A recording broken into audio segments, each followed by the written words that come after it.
दोस्तों, मैं हूं प्रशांत कुमार और आज मैं फिर आप लोग के सामने आया हूं लाइफ अनफोल्डेड में कौन बनेगा हमारे गेस्ट।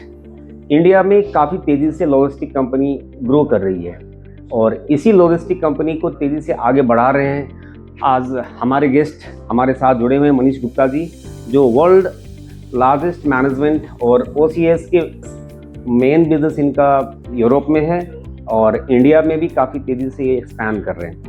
आइए आज हम बात करते हैं इनसे, इनकी सक्सेस स्टोरी क्या है। तो मनीष जी, आज आपको काफ़ी स्वागत है हमारे लाइफ अनफोल्डेड पॉडकास्ट में। सर, ये बताएं कि आपने जो पिछले कई सदियों से आप इस लॉजिस्टिक कंपनी को इंडिया में चला रहे हैं, तो कोविड के बाद जो है ये जो इंडिया में एक्सपोर्ट का जो एक सिलसिला बढ़ा है, इसको आप कैसे देखते हैं सर? सर, हम तो ये चला रहे हैं। We started World Logistics Management in 2004 in England. The head office is in England, in London at Heathrow. And जैसे आपने बोला कि my connection with courier started almost in 94 with OCS. It's a Japanese worldwide express. It's a family business. तो Covid के बाद of course many things have changed. Now startups have come up. E-commerce is a very big thing now. E-commerce is not courier or it's not freight, but it is part of freight. Yes. And e-commerce में बहुत आजकल increase आया है और जो government कहती है कि it's 3000%, 5000%, but अगर मैं बोलूँ it's almost doubling every year. Okay. Just to keep it a simple figure. तो आज अगर आप 500 करोड़ का बिजनेस कर रहे हैं तो अगले साल 1000 करोड़ है और फिर 1000 करोड़ का डबल। तो 2000 करोड़ एक सिंपल सिस्टम है। एक्सपोनेंशियल ग्रोथ हो रही है। There is a growth, of course there is a growth. E commerce में है आजकल small time businesses, brands are operating and they are not only operating in India. Okay. And जब आपने बोला कि हम डोमेस्टिक में घुसे, हम डोमेस्टिक करते नहीं थे। Okay. But domestic is a very big market now for e commerce. So we are trying to do domestic e commerce which is also part of courier delivery, last mile delivery जो जिसको कहते हैं। And internationally I am trying to raise it more because internationally markets like USA, Canada, Australia, New Zealand, यहाँ पे Indian population बहुत है for Indian goods like clothing and everything, तो उसकी बड़ी market है। और वहीं पे आजकल growth story है और that is the sector we are looking to increase. Of course, while we are doing that, courier and air freight and sea freight that also keeps increasing. हाँ। वही चल रहा है आजकल। सर, ये भारत के निर्यात दर में लगातार वृद्धि हो रही है। ऐसे में हमारे देश की लॉजिस्टिक व्यवस्था किस तरह भारतीय व्यवसाय को वैश्विक स्तर पर प्रतिस्पर्धा बना रही है? क्या कहते हैं आप इस पे? सब इंडिया में भी अब कंपनीज, जो इंडियन कंपनीज थी, वो भी इन्वेस्टमेंट कर रही हैं। Like you can see DTDC, they were just a domestic player. Now they have international offices also. Okay. And more company, all the big brands are here like DHL, FedEx, UPS, OCS है, TNT होता था, they have been taken over. UPS भी है और they're all now increasing investment because they're looking at, जैसे ये जेवर पे एयरपोर्ट शुरू हो रहा है। हाँ जी। It is I think mainly being done to cater to exports. True. And also domestic hub भी बन रहा है for trucking networks. So investment तो काफी हो रही है। I mean the government is taking steps to get a lot of industries into it. और आज देखा जाए सर, ये टेक्नोलॉजी के माध्यम में आज लॉजिस्टिक सेक्टर में डिजिटल ट्रांसफॉर्मेशन और जो रियल टाइम ट्रैकिंग है, जो AI से आधारित है, तो ऑटोमेटिकेशन में जो बदलाव आ रहा है, इसमें हमारी WAM, OCS के क्षेत्र में यदि नवाचार किया जाए तो ये किस तरह से रुझान आप देख रहे हैं? सर, आ रहा है, सबका आ रहा है, हमारा भी आ रहा है। To be very honest, WLM का अगर आप कहें तो I am getting a little delayed. अच्छा। IT सेक्टर से I have not been getting the support I need. I should have been. We have a thing so that you know we make it so simple for a customer कि वो घर बैठे ही बिल्कुल आपके system से connected हो। पहले क्या होता था कि शिपमेंट हमें आती थी, हम उसको अपने सिस्टम में डालते थे, फिर कस्टमर देखता था जब हम एंटर करते थे। बिल्कुल। आज की डेट में कि कस्टमर पहले ही उसको एंटर कर लेता अपने, he is connected to our system. जैसे OCS हो गया, DHL हो गया, FedEx हो गया, सबका होता है। DTDC भी हो गया। They have also done automation. They are improving every day. So it's not like it's going to finish today. New demands are coming every day, every week. So we are trying to make it simpler. I mean investments are being done and as well as customers are also much more happier. अब आप office में बैठे हैं, आपने एक shipment बना दिया, 10 shipment आपने भेजनी है, जैसे कुर्ते भेजता है कोई या they sell some garments or they're selling phone covers. उनको जैसे ही वो डेटा ऑटोमेशन कर देते हैं हमारे सिस्टम में, ऑटोमेटिकली शाम तक और within a few hours tracking आ जाता है.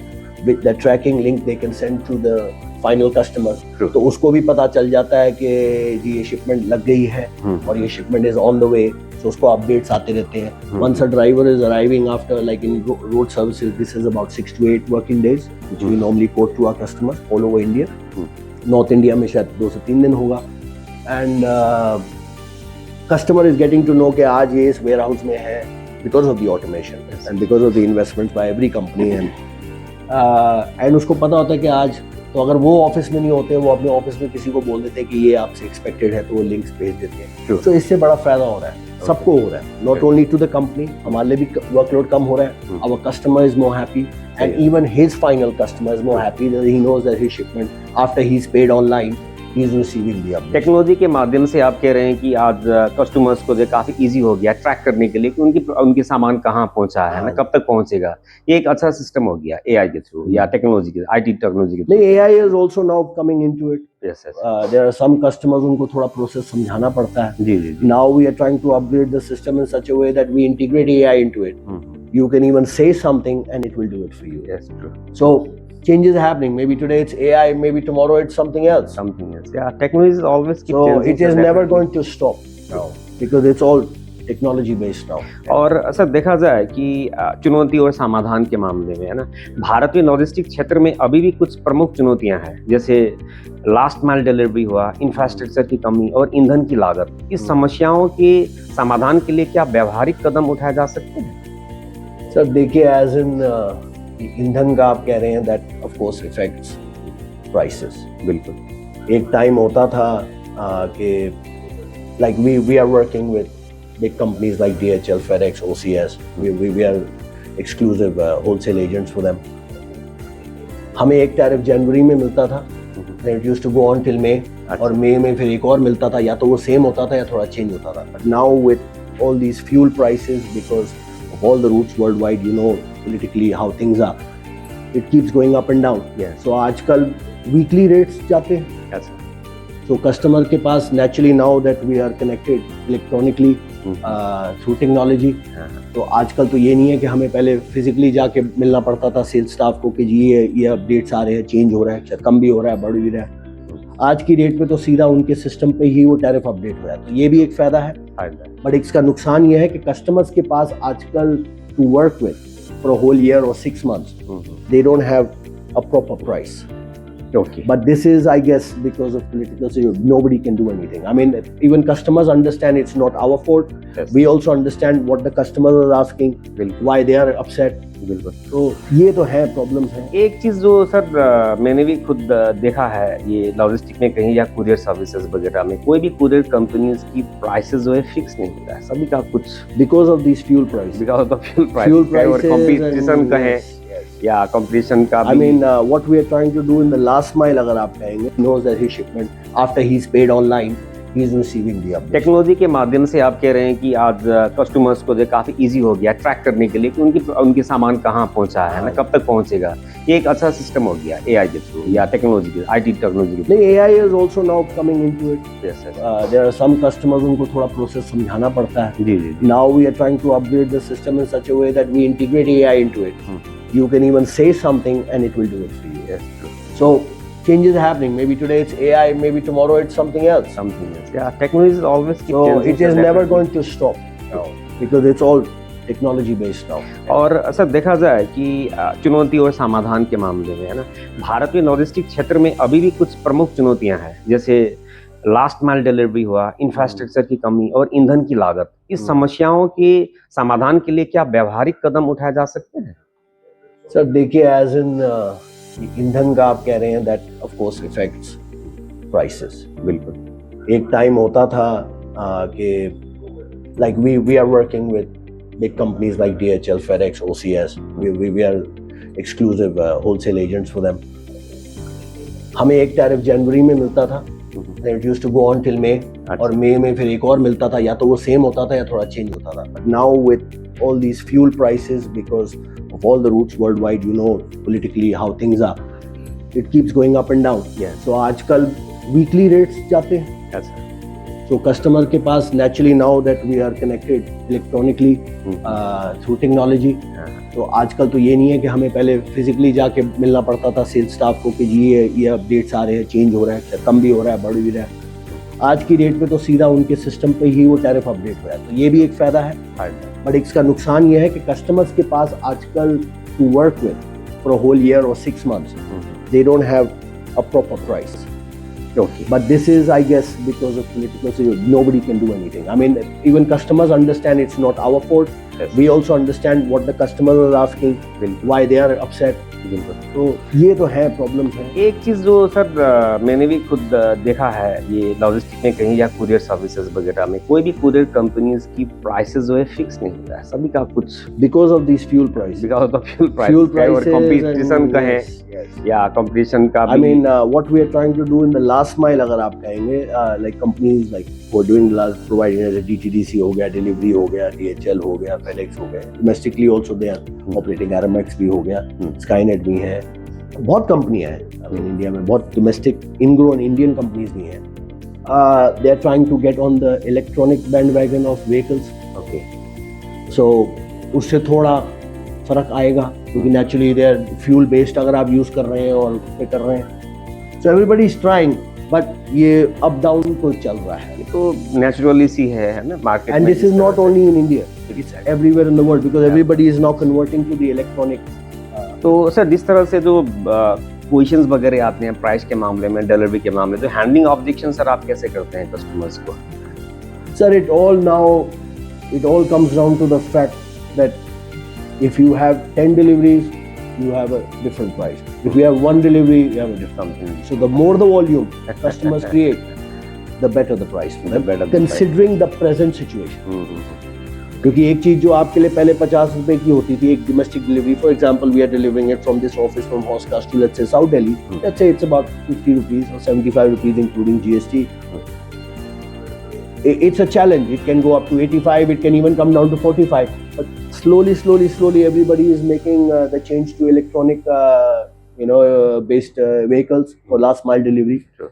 So थोड़ा फर्क पड़ रहा है उसमें. तो जितनी ज्यादा आपकी डिलीवरियां होंगी, उतना ही better tariff, keeping the present scenario in mind, we can give you. Sir एक और क्वेश्चन है हमारा, ये भविष्य की दृष्टि और वैश्विक प्रभाव में देखा जाए तो आने वाले 5 वर्षों में आप भारत के लॉजिस्टिक सेक्टर को किस देश में जाते हुए देखते हैं, और इस क्षेत्र में आने वाले उद्यमियों के लिए आपका क्या संदेश रहेगा sir? So traditionally the markets are, like I've said, USA, Canada. Of course, USA there are tariffs and there are problems. Reason behind कि Indian people are migrated there. I mean, like yes. NRI I mean, if you are PIOs selling India-centric goods, I mean, of course, in India there's not only India-centric garments ही बिकते हैं, बहुत you're even selling magnets, you're selling every kind of thing, technology, you're even selling spare parts. But if Indian people are the ones who are making this startups, as in these companies, उनके ऊपर ज़्यादा sales आ रही हैं, अब Amazon ले लिए, it's because of India-centric goods like suits or this and that jewelry, which is very Jaipur से आती है, राजस्थान से आप जानते हैं. So उसी basis पे I would say USA, because Indians are based more in USA, Canada, Australia, New Arabian Zealand. countries का दुबई वगैरह. I think Indians are based everywhere in the world, even Japan. Yes. And you will be surprised, countries like Morocco, वहाँ पे भी बहुत, in Nigeria. And Africa is, I think Africa is the continent as a whole. Like Nigeria, South Africa, Kenya हो गया, Ethiopia हो गया. वहाँ पे ज़्यादा growth आप देखेंगे. And Indian government is also considering, the tariffs and all. They are trying to go to new markets, and they have been investing for the last 5-6 years. आप सुनते ही होंगे, Africa is the hidden continent. Sure.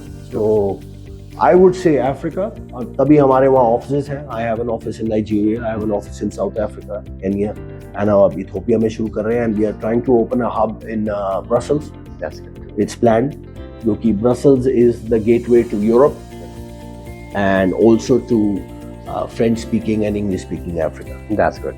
So Africa, I think, is where more of the thrust is, and a lot of Indians are there. True. And many are naturalized citizens, and many are who have moved. So as you know, Indians are everywhere now. So I don't think so the world is कोई 10 कंट्रियां हैं, अब सारी जगह ही है। Morocco, मैंने आपको बोला है कि Morocco we have been seeing data, बहुत इंडियंस हैं वहाँ, and even Moroccans are buying Indian because they are, उनका कल्चर और इंडियन कल्चर अगर आप देखें हैंडीक्राफ्ट्स में, उनका अपना है, हमारा अपना है, बट बहुत सिमिलर है। बिकॉज आप इंडिया में देखेंगे अब कैफेज हैं, ये हैं, वो बड़ा मोरक्कन आर्टिफैक्ट्स लगाते हैं। सेम वे अब वो कहते हैं कि जी in Morocco we want Indian artifacts like like carpets or this and that. True. So I guess everywhere in the world now that it's on the fingertips, कोई आदमी ये नहीं सोचता कि मैं इंडिया से नहीं मंगवा सकता, मैं जापान से नहीं मंगवा सकता, मैं साउथ अफ्रीका से नहीं मंगवा सकता। I think now it's very simple और गेटिंग सिंपलर। True true. तो इससे ये मार्केट बढ़ेगी, तभी ये डबल हो रही है मेरे मुताबिक। But Indian government says 3,500%, which I'm not saying they're saying the wrong thing, but to put it in perspective, it's doubling every year. So sir, हमारे पॉडकास्ट के माध्यम से आप सरकार को कुछ संदेश देना चाहेंगे कि किस तरह से लॉजिस्टिक कंपनी को थोड़ा सहूलियत दिया जाए या अलग से इसको थोड़ा सिंपलर बनाया जाए। But to be very honest, they are investing a lot. I mean the new ministries जो अभी आई हैं लास्ट 5-6 years से, जैसे ई कॉमर्स था, India Post is also got into it. We are agents for India Post to do e-commerce last mile, and they are helping, don't get me wrong, everybody is helping, but the thing is एक चीज शायद नहीं है कि I think हर हफ्ते हर महीने आजकल change आ रहा है, whether it's IT related to it, whether it's operation, so main thing should be to make it simple, because अगर हमारे लिए simple हो जाता है तो customer के लिए simpler हो जाता है understand करना। So I would say they are doing it. I'm sure it's much better than what it was 10 years ago. It started, it's happening. I'm sure अब जो आने वाले समय में थोड़ा सा और कुछ नया करना ही पड़ेगा sir. It's a very big market. ये जो मैं आपको बोल रहा था, मैं बीते रुक गया, जेवर में जो ये टर्मिनल खुल रहा है, हाँ जी, it is not only for the passenger economy, वो तो स्पेशली कार्गो के लिए, for logistics. Like Amazon is opening a unit over there, and DHL is opening. OCS will be opening soon. We are planning to open one over there because it is the second biggest airport in the world. बिल्कुल। And शायद वो और develop जब होगा, maybe it's the large, but it is all e-commerce and freight related, of course with passenger related also. True. So they are trying. Everybody is, I mean, everywhere the government is looking into it. But naturally, everything is always, कब आप कहते हो कि जी आज बिल्कुल ठीक है, there is always expectation for more, but Indian government is doing well. All governments are doing now. I think the good thing they've done, they started looking at other governments how they're doing it. अपने आप देख के ही, आजकल ये नहीं है कि हम आके उनको कुछ बोल रहे हैं, वो खुद जानते हैं कि हाँ जी इसका एक प्रोडक्ट बनाना है, we have to make it simpler. They're doing it. That's great. Sir, आज कोई एक यंग स्टार मान लीजिए ना, कोई यंग स्टार आप आज अपना करियर बनाना चाहता है लॉजिस्टिक कंपनी में या लॉजिस्टिक में, एक्सपोर्ट इंपोर्ट में, यदि कुछ अच्छा करियर बिल्ड करना चाहते हैं तो उनको आप क्या संदेश देना चाहते हैं हमारे पॉडकास्ट के माध्यम से? देखिए जी, कोई भी चीज़ करनी हो, मैं समझता हूँ, एंड इवन लॉजिस्टिक्स हो या कुरियर हो, just try to make it simple and try to give the right information to a customer, because you have to understand customer is king. You will get some difficult customers, you will get some easy customers. So आपको consistently ये देखना चाहिए, try to make it simple and try to give the right information to a customer, because you have to understand customer is king. You will get some difficult customers, you will get some easy customers.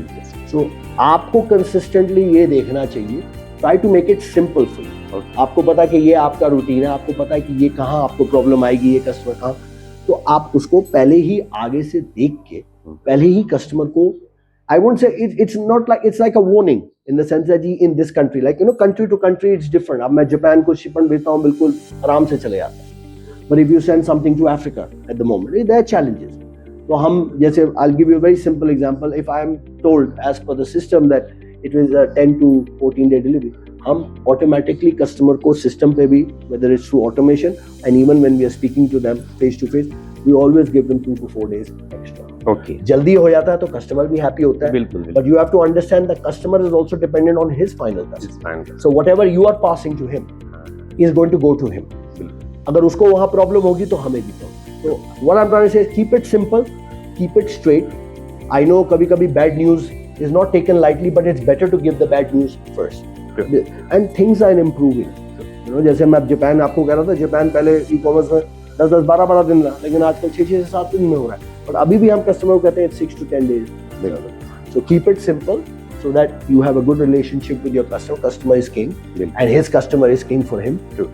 So I would just say, जो भी चीज करिए दिल से करिए, सोच समझ के करिए और सोच समझ के जवाब दीजिए. Wonderful. And sometimes you have to give, you understand, you know, in sales to get business, you understand that in especially young people, वो थोड़ा सा बैक ऑफ द माइंड डर लगा होता है कि ये कस्टमर हमें यूज नहीं करेगा क्योंकि उसके पहले ही. और it's better, you know, customer will also say कि जी वो आए थे, अगर वो आपको करेक्ट न्यूज दे रहे हैं, and may be not really good news, may be because they have understood the market. True. So that's why I say keep it simple and keep it straight. Wonderful. And stay in touch with your customer. So Manish ji, बहुत बहुत धन्यवाद. आपसे logistic company के बारे में, India के business opportunities, export import को देखा जाए, आज वर्ल्ड में हमारी देश एक्सपोर्ट में लॉजिस्टिक कंपनी का क्या इंपॉर्टेंस है और किस तरह से ये काम कर रहे हैं, इसके बारे में आपने बहुत अच्छे से बताया. हाँ जी. और यंग जनरेशन जो इसमें अपना करियर बिल्ड करना चाहते हैं, अपना लाइफ इसमें और आगे एक्सपेंड करना चाहते हैं, एज ए करियर बिल्ड करना चाहते हैं, तो इसके लिए भी आपने बहुत ही अच्छा संदेश दिया. हमारी शुभकामना है आने वाले दिन आपके साथ फिर दोबारा ही मुलाकात हो सके, प्लीज, और अच्छे से अच्छे चीज़ों को लेके जो है हम लोग फिर और बात करें, आपके बिजनेस और आगे बढ़े, तेजी से ग्रो करें, पूरा यूरोप में और इंडिया को जो है एक अच्छे रिप्रेजेंट करते हुए विश्व में आप अपना नाम रोशन करें एज अ लॉजिस्टिक. तो बहुत बहुत धन्यवाद. Thank you to everybody who is watching. Thank you. तो दोस्तों, आप देख रहे थे आज मुझे मनीष जी के साथ, जो WLM और कई सदियों से इस कंपनी को एज ए इंडिया से रिप्रेजेंट कर रहे हैं, और यूरोप में इनकी अपनी सेटअप भी है, अपना ब्रांचेज है, अपना हेडक्वार्टर्स भी है, और यहाँ से और यूरोप से जो है पूरे वर्ल्ड में जो है लॉजिस्टिक कंपनी को काफ़ी अच्छा से ग्रो कर रहे हैं. इसी तरह से आगे फिर आप लोगों से दोबारा एक अच्छी रोचक जानकारी लेते हुए आप लोगों के साथ फिर दोबारा आपसे मिलेंगे. तब तक के लिए नमस्कार, फिर मिलते हैं. Thank you very much.